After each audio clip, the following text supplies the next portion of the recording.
pronounced, putting down her cup and saucer on the table beside her armchair. "One is to marry, and the other to find a post in keeping with her gentility." "Gentility," I echoed, with some incredulity.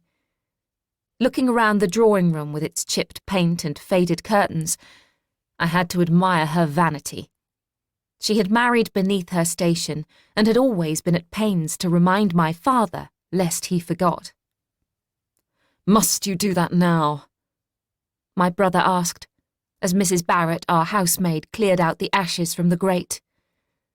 "Madam requested a fire," she said, in a tone that showed no inflection of respect. She had been with us for as long as I could remember, and only took orders from my mother. The rest of us she treated like cheap impostors. "The fact of the matter is that you must marry," Lyndon parroted as he limped across the room, leaning heavily on his walking stick. 18 years my elder, the entire right side of his body had been warped by shrapnel during the war in Flanders, and the brother I once knew stayed buried somewhere in that very field. The horrors he held in his eyes frightened me, and even though I didn't like to admit it, I had grown fearful of him. "This is a good match. Father's pension is barely enough for Mother to run the house.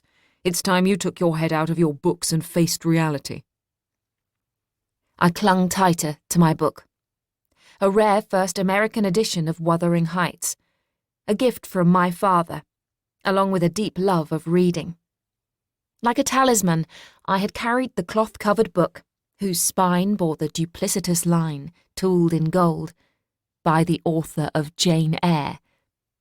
We had come across it by complete chance at a flea market in Camden, a secret we could not tell Mother. I would later discover that Emily's English publisher had permitted this misattribution in order to capitalise on Jane Eyre's commercial success. It was not in perfect condition. The cloth boards were worn on the edges, and the back one had a V shape nicked out of it. The pages were coming loose, as the threads that sewed them together were fraying with age and use. But to me, all of these features, including the cigar smoke smell of the paper, were like a time machine. Perhaps the seeds were sown then. A book is never what it seems.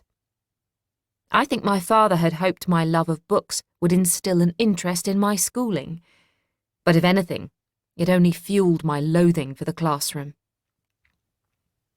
I tended to live in my imagination, and so every evening I would race home from school and ask him to read to me. He was a civil servant, an honest man with a passion for learning.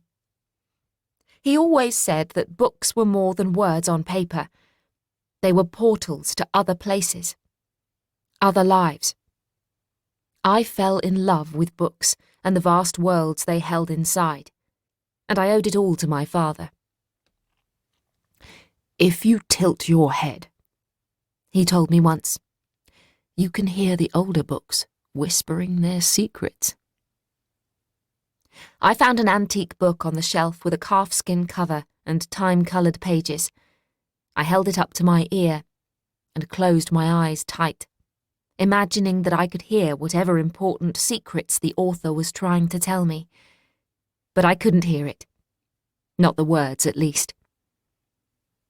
"What do you hear?" he asked. I waited. Let the sound fill my ears. "I hear the sea." It was like having a shell to my ear, with the air swirling through the pages. He smiled and held my cheek in his hand. "Are they breathing, Papa?" I asked. "Yes," he said. "The stories are breathing." When he finally succumbed to the Spanish flu in 1918, I stayed up all night by his side, holding his cold hand, reading his favourite story, The Personal History of David Copperfield by Charles Dickens.